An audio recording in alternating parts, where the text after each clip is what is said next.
बच्चों इकाई 10 जो आपका है लघुत्तम समापवर्त महत्तम समापवर्त, तो उसमें जो पहला टॉपिक कल आपको बताया था अपवर्तक, तो अपवर्तक की परिभाषा आपको बताई थी कि वह संख्या जो जिन संख्याओं से कटती है, वह संख्या जो जिन संख्याओं से विभाजित होती या कटती है, तो वो संख्याएं उस संख्या के अपवर्तक कहलाती है। तो अब देखिए उसका आज हम निष्कर्ष आपको बताने जा रहे हैं बिंदु साहब। देखिए अपवर्तक का निष्कर्ष क्या है उसी परिभाषा से कि एक प्रत्येक संख्या का अपवर्तक होता है, क्योंकि प्रत्येक संख्या को एक विभाजित करेगा। उसके बाद में प्रत्येक संख्या स्वयं की अपवर्तक होती है, यह भी कल बताया था।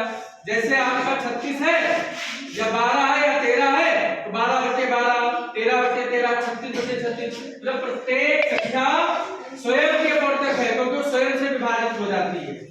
किसी संख्या का प्रत्येक अपवर्तक उस संख्या का पूर्ण विभाजक है।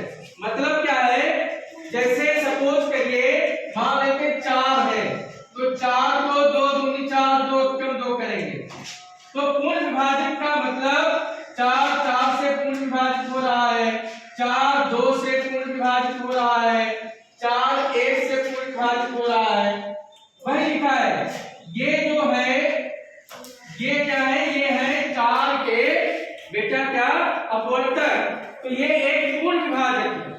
बात समझे कि नहीं, पूर्ण विभाजित कर रहे हैं, बात समझ में आ गई। किसी दी गई संख्या के अपवर्तक परिमित होते हैं, परिमित का मतलब निश्चित होते हैं। अगर हम 4 के अपवर्तक की बात करें तो एक तो 4 होगा, दूसरा 1 होगा और फिर 2 होगा।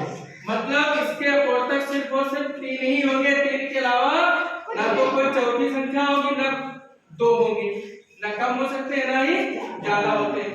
उसके बाद में जो भी अपवर्तक होते हैं किसी भी संख्या के, वो उस संख्या के बराबर होते हैं या उससे छोटे होते हैं। ये आपका अंतिम बिंदु है। किसी दी गई संख्या का प्रत्येक अपवर्तक संख्या से छोटा या उसके बराबर होता है। इतनी बात बच्चों समझ में आ गई? आप इसको नोट कर लेंगे, ठीक है ना? सभी लोग नोट कर लेंगे, नोट कर लिया। अब इस पर एक हम प्रश्न देते हैं, तो आप लोगों के बीच में से किसी एक बच्चे को हम बुलाएंगे और वो बच्चा जो है इनको जो है क्या करेगा, अपवर्तक ज्ञात करेगा, ठीक है ना? चलिए तो बच्चों अब एक उदाहरण लेते हैं। एक हम संख्या लेने जा रहे हैं 12, ठीक है ना? तो 12 के अपवर्तक कितने लोग ज्ञात कर लेंगे? वेरी गुड, बहुत सारे लोग। अब एक बच्चे को हम बुलाते हैं, ठीक है? आप मिश्रा जी आइए, आप इस 12 के पहले गुणनखंड करो, उसके बाद में इसके अपवर्तक निकालो। गुणनखंड की शुरुआत सदैव भाज्य संख्या से करते हैं। आपको समझाना भी है। 2 से कटेगा 6, 2 से कटेगा 3, 3 से कटेगा 1, ठीक है। अब अच्छी राइटिंग में लिखिए 12 बराबर इसके अपवर्तक बताइए, कितने अपवर्तक होंगे? 12 1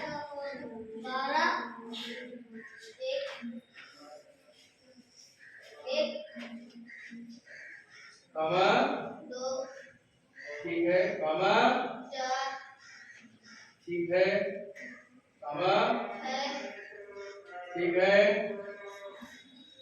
ये लिए साल के 3। इस प्रकार से कितने अपवर्तक हो गए? 1 2 3 4 5 6। चलिए भाई, इन्होंने अपवर्तक सही निकाले हैं, एक क्लैपिंग हो जाए। इस प्रकार से 12 के 6 अपवर्तक होंगे, आप अपवर्तक सीख गए, ठीक है?